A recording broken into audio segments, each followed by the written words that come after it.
dibantu komputer oleh komite, tepatnya pada tahun 2017. 2018 dibantu lagi oleh komite, sehingga komputer kita yang tadi 2013 saya tidak temukan komputer siswa 1 unit pun, sekarang komputer kita sudah mencapai 83 unit. Dan untuk ujian sudah berada ujian pada ujian 3 ruangan setiap tahunnya. Bahkan untuk tes man-insan cendikia itu diamanahkan di madrasah kita untuk pergi tes online ya Pak Kasih. Dan itu perdana tahun kemarin ya Pak Kasih. Kemudian di situ labor kita yang kondisi yang semacam itu Pak, cuma kita punya labor 1. Setiap kita mau ujian nasional berbasis komputer, kita pakai sulap lokal jadi labor. Nah sekarang jumlah siswa kita yang cukup padat lagi, sehingga tidak memadai untuk PDK besok, kita memakai 3 labor. Nah, komputer, alhamdulillah sekarang kita di Dana Dipa sudah ada juga tambahan komputer kita, tambah 4, insya Allah tambah lagi komputer kita saat itu menjadi 89 komputer kita yang ada saat ini, Bapak dan Ibu yang terhormat. Kemudian kondisi labor IPA kita. Tadinya labor komputer itu adalah difungsikan multifungsi. Labor IPA juga itu, labor komputer juga itu, karena sarana dan prasarana yang tidak memadai. Kemudian apa langkahnya kita? Kita bikinlah dengan inovasi yang terbaru, dengan inovasi menciptakan sesuatu dengan kreatif yang belum ada kita jadikan ada lorong-lorong kita jadikanlah itu menjadi labor dengan sistem ditutup dengan pagar besi, dengan berpagar kayaknya sederhana sekali, tapi anak nyaman dalam konteksnya AC bebas berangin terus. Nah inilah kondisi Bapak dan Ibu. Dalam pelaksanaan manajerial kita tidak bisa terlepas dalam konsepnya 10 pilar ini. Menyusun perencanaan untuk berbagai tingkat, mulai dari menyusun perencanaan sampai melaksanakan, sampai mengevaluasi semua kegiatan yang ada di madrasah ini kita lakukan dengan secara terstruktur. Alhamdulillah semua yang kita lakukan itu tertuang di dalam bentuknya pengembangan kewirausahaan. Sistem pendidikan di madrasah ini, apapun yang kita lakukan, orang melihat adalah dari pengembangan kewirausahaannya, baik itu di sistem akademiknya maupun di sistem non-akademiknya. Ketika ada perubahan-perubahan, inilah yang dicari di madrasah, sehingga madrasah itu dicari oleh orang banyak. Apakah di MTSN 2 Padang Peramat ini terbukti semua itu? Mari kita lihat Bapak dan Ibu. Pengembangan kewirausahaan itu adalah menciptakan segala sesuatu yang baru secara kreatif dan inovatif. Nah, secara kreatif itu apa? Secara kreatif apa yang kita lakukan di sini yang belum ada menjadi ada. Berarti kita kreatif menciptakan itu. Inovatif itu apa? Apa yang kita lakukan itu yang sudah ada, yang kita tambah lagi menjadi nilainya lebih dari yang sebelumnya. Inilah inovatif. Apa yang kita lakukan di sini? Pada tahun 2013 inilah kondisi toilet kita Bapak dan Ibu. Kita coba, alhamdulillah, dengan rasio jumlah siswa kita sekarang, dengan toilet yang ada di sini, di samping ini juga untuk solet, di sini adalah soleha, sudah berjumlah cukup dengan rasio 780 siswa sekarang. Nah, alhamdulillah, ini perubahan dari tahun sebelumnya, Bapak dan Ibu. Begitu juga, Bapak dan Ibu, kita temui inilah saat itu. Dan inilah saat itu kondisi madrasah kita yang penuh dengan sampah sehingga orang takut untuk masuk ke sini. Mohon maaf, ketika saat itu ketika ditanya padu masuk MTS dia landak. Nah sekarang apa yang terjadi? Kita kalah di sini. Kita kalah di sini. Bank sampah. Tempat ini kita ciptakan bank sampah. Sampah yang banyak ini kita jadikan di sini. Inilah yang menjadikan kita pertama sekali Bapak dan Ibu 2015 1 tahun kepemimpinan saya di sini menjadikan sekolah kita alhamdulillah masuk kategori adiwiyata provinsi. Dengan cara apa? Kok bisa? Ini tak bisa terlepas dari stakeholder, dari guru-guru kita semua. Alhamdulillah itu ada perubahan-perubahannya. Nah begitu juga tadinya halaman kita semacam ini Bapak dan Ibu menjadi inilah halaman kita saat ini. Begitu juga ketika kita lihat gerbang kita saat itu tidak ada pintu masuk semua. Di belakang, samping kiri, samping kanan, belakang, depan, pintu masuk semua. di mana siswa bisa keluar, bisa masuk. Di situ juga guru bisa keluar, bisa masuk. Alhamdulillah, sekarang kita telah mempunyai gerbang yang satu, mempunyai ruang satpam juga ada. Inilah kondisi ruang satpam kita dan gerbang kita pada saat ini. Begitu juga sistem pembelajaran kita tidak lagi mempunyai sistem pelajaran campuran, Bapak dan Ibu. Berdasarkan hasil penelitian saya di sini, ketika kita campur antara soleh dan soleha, sehingga soleh itu tidak ada meningkat dari segi prestasinya, sehingga kita pisah antara soleh dan soleha. Apa yang terjadi? Meningkatlah prestasi soleh saat itu, sampai saat sekarang kembali lagi betul-betul arijalu qawwamuna 'alan nisa. Laki-laki itu menjadi pemimpin. Terbukti sudah 3 tahun terakhir ini nilai tertinggi di MTSN 2 pada Priaman adalah diraih oleh kaum soleha, kaum soleh. Tinggal kaum soleh. Kalau dulu soleha yang unggul selalu. Kenapa? Karena yang laki-laki itu kurang pede, yang perempuan jadi agresif. Nah, inilah kondisinya saat ini.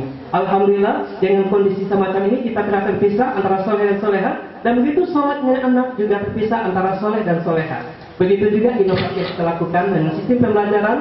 Dengan apa yang kita lakukan, supervisi ini selalu wajib kita kerjakan. Walaupun bagaimana kita melakukan supervisi, ada pra-supervisi, ada pelaksana supervisi, ada pasca supervisi. Sebelum mensupervisi, kita panggil guru dulu, Bapak dan Ibu dulu, kita wawancara tentang apa yang harus disampaikan. Kemudian sesuai nggak apa yang disampaikan itu dengan yang diwawancara tadi, apa sesuai nggak dengan apa yang disampaikan kepada siswa. Nah, setelah itu hasilnya bagaimana?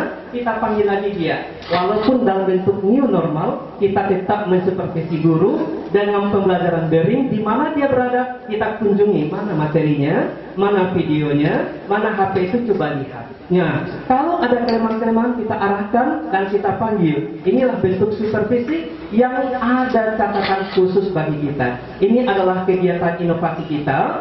Karena anak-anak kita tidak lagi masuk ke dalam kelas pagi itu, Bapak dan Ibu. Siswa kita pagi itu langsung duduk di halaman dengan murajaah pagi. Murajaah 1, 2, 3 orang tampil ke depan, yang lainnya adalah menyimak. Ini adalah yang masuknya jam 7:05. Sementara yang masuknya jam 6:10 langsung ke musala, dia tidak ikut dalam kegiatan ini. Jam 7:25 kegiatan di halaman habis, kegiatan di musala habis, masuk ke kelasnya masing-masing. Inilah Bapak dan Ibu, tak senang juga masyarakat Kabupaten Padang Pariaman melihat kondisi madrasah kita di Sanawiyah 2 Padang Pariaman ini cukup syarat dengan pendaftaran, sehingga masyarakat Batang Anai memang elu-elu memang demo dia ke sini. Kenapa anak saya tidak diterima di sini? Madrasah Sanawiyah tidak ada di Batang Anai, Lubuk Alung Batang Anai, kemudian tidak ada, itu adalah kecamatan terbesar di Padang Pariaman. Tidak satu pun ada madrasah di sana. Baik itu yang ada Manduk itu kecamatan Sintuk yang punya. Batang Anai perbatasan kota tidak ada madrasah di sana. Sehingga datanglah nenek mama, pemuka masyarakat dan camat, tolong didirikan madrasah di sana. Dengan kebijakan Bapak Helmi sebagai kepala kantor Kementerian Agama, bagaimana solusinya lagi? Harusnya kalau tidak, mungkin dia datang ke sini dengan bahasa yang bukan-bukan. Nah, saya siap untuk menghibahkan tanah saya untuk didirikan MTSN di sana. Ini tanah tolong didirikan dengan julukan, dengan kasih tema kita yang hari inilah yang menjajaki pertamanya. Alhamdulillah sudah ada tanah kita, didirikan sekolah lokal jauh di situ. Sekarang sudah kelas 3 juga anak kita di sana. Sementara lokal jauh itu sekarang sudah berada, dipindahkan tempat oleh masyarakat itu dengan berada 10 pintu ruko, dan sekarang sudah kita pakai 3 ruko, dan tanah kita itu telah dihibahkan dan telah punya sertifikat milik Kementerian Agama Kabupaten Padang Pariaman di samping Lamun Ombak, rumah makan Lamun Ombak. Ini mudah-mudahan berharap kita ke depannya mudah-mudahan dapat berdiri pendirian madrasah negeri di sana. Inilah kondisi anak-anak kita di sana dengan berbagai macam kesederhanaan. Itulah yang diadakan di situ. Taklah Bapak dan Ibu, semenjak kita lakukan inovasi di sini, dari segi manajernya, kewirausahaan, supervisi, semuanya itu memang ada hasil ketika kita mengerjakan dengan ikhlas. Ini hasil membawakan madrasah kita Setelah kita lakukan itu, banyak prestasi yang diperoleh oleh peserta didik kita, banyak prestasi yang diperoleh oleh anak-anak kita, begitu juga prestasi terhadap madrasah kita. Dengan program yang kita lakukan tadi, menggalang partisipasi warga madrasah, menciptakan sekolah yang menyenangkan, sehingga inilah yang mengantarkan madrasah kita menjadi madrasah adiliyata yang masuk kategori nasional tahun ini. Kemudian menjadikan madrasah kita mewakili UKS tingkat provinsi tahun ini. Kemudian sebelumnya kita telah dijuluki UKS Kabupaten juara 1, juara 2, juara 3. Selalu kita mendapatkan giliran itu. Tahun sekarang kita mewakili Kabupaten Padang Pariaman untuk UKS tingkat provinsi. Dan kita juga telah diberi amanah sebagai sekolah sadar hukum, itu dari Kemenkumham yang memberikan sertifikat kepada kita. Tepatnya pada saat itu apapun penilaian dia datang survei di sini. Satu-satunya MTSN yang masuk adalah MTSN 2 Padang Pariaman di Sumatera Barat. Kemudian kita juga telah diamanahkan sebagai sekolah ramah anak. Juga kita diberikan sertifikat sebagai sekolah KPR kawasan tanpa rokok. Inilah yang kita dapatkan dari segi prestasi di madrasah kita. Alhamdulillah pada saat ini madrasah kita luar biasa, dilihat dari segala apapun kita telah mendapatkan sertifikatnya, telah diberikan amanah dari segi prestasi.